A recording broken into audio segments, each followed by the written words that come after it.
Bacaan Injil, Lukas 11, 1-13, Minggu, 24 Juli 2022. Shalom, Bapak Ibu dan saudara-saudari terkasih dalam Kristus Yesus, marilah kita mendengarkan dan merenungkan firman Allah, Injil Lukas, pasal 11, ayat 1-13, hal berdoa.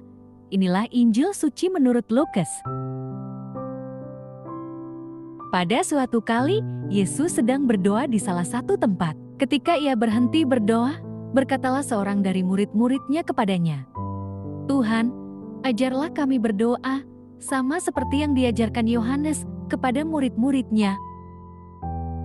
Jawab Yesus kepada mereka, "Apabila kamu berdoa, katakanlah, Bapa, dikuduskanlah namamu, datanglah kerajaanmu.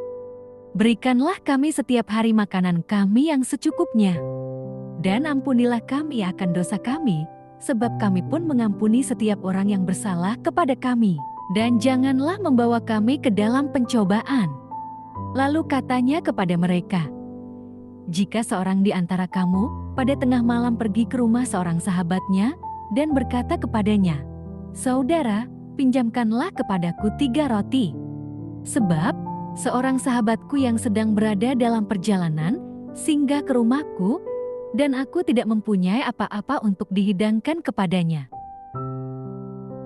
Masakan ia yang di dalam rumah itu akan menjawab, 'Jangan mengganggu aku, pintu sudah tertutup dan aku serta anak-anakku sudah tidur.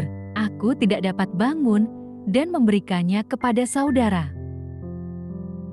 Aku berkata kepadamu, sekalipun ia tidak mau bangun dan memberikannya kepadanya karena orang itu adalah sahabatnya, namun karena sikapnya yang tidak malu itu, ia akan bangun juga dan memberikan kepadanya apa yang diperlukannya. Oleh karena itu, aku berkata kepadamu, mintalah, maka akan diberikan kepadamu. Carilah, maka kamu akan mendapat. Ketuklah, maka pintu akan dibukakan bagimu. Karena setiap orang yang meminta, menerima, dan setiap orang yang mencari, mendapat, dan setiap orang yang mengetok, baginya pintu dibukakan. Bapa, manakah di antara kamu, jika anaknya minta ikan daripadanya, akan memberikan ular kepada anaknya itu ganti ikan? Jadi, jika kamu yang jahat tahu memberi pemberian yang baik kepada anak-anakmu, apalagi Bapamu yang di sorga, Ia akan memberikan Roh Kudus kepada mereka yang meminta kepadanya. Amin. Renungan Injil, berdoa, sebagaimana diajarkan Yesus.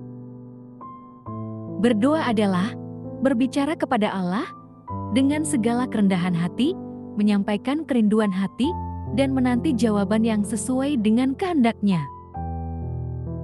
Berdoa harus datang dari dalam diri dan bukan meniru gaya berdoa orang lain.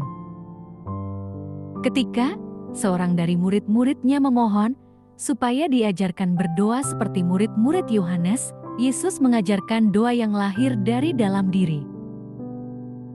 Doa itu lahir dari kedekatan hubungan dengan Bapa yang memahami dan menjawab doa. Doa bukanlah ilmu yang dapat dipelajari. Mengapa berdoa penting? Karena doa merupakan kebutuhan mendasar yang lahir dari hubungan yang akrab dengan Bapa. Doa muncul dari iman. Doa membuktikan relasi hangat dengan Allah. Doa merupakan bukti cinta kepada Allah. Yesus pun menyediakan waktu untuk berdoa di dalam hidup dan pelayanannya. Apa hubungannya isi doa? Nilai yang terutama dari doa yang diajarkan Yesus adalah relasi Allah dan manusia. Mengakui Allah dan kerajaannya yang kudus akan melahirkan kesadaran untuk memohon pengampunannya, berharap kecukupan, dan melakukan penyerahan diri secara total.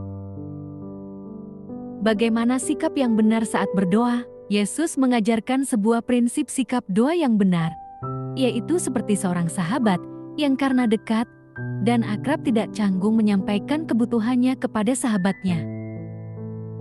Lalu si sahabat rela menolong, demikianlah Allah, Ia pasti akan menjawab setiap doa yang dipanjatkan. Allah mendengarkan doa-doa, karena Allah adalah Bapa, dan pendoa adalah anaknya. Setiap Bapa akan mencukupi dan memberi yang terbaik untuk keperluan anaknya.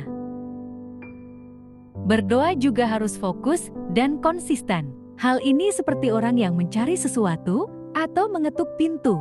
Mereka pasti akan mendapatkan dan pintu akan dibukakan. Hanya mereka yang sungguh-sungguh berusaha dan konsisten akan mendapatkan apa yang dicari. Mari nikmati doa dalam hubungan kita sebagai anak dan Allah sebagai Bapa. Amin. Marilah berdoa. Allah Bapa, sumber pengharapan, Engkau telah mengikat perjanjian dengan semua orang melalui Yesus yang terurapi. Semoga kami selalu berpegang teguh pada Dia dan berkembang menjadi umat yang patuh setia. Dengan pengantaraan Yesus Kristus, Putramu, Tuhan kami yang bersama Dikau, dalam persatuan Roh Kudus, hidup dan berkuasa, Allah sepanjang segala masa. Dalam nama Bapa, Putra, dan Roh Kudus. Amin. Terima kasih sudah mendengarkan dan merenungkan firman Allah. Jangan lupa subscribe dan jangan lupa juga aktifkan loncengnya. Terima kasih, Tuhan Yesus memberkati.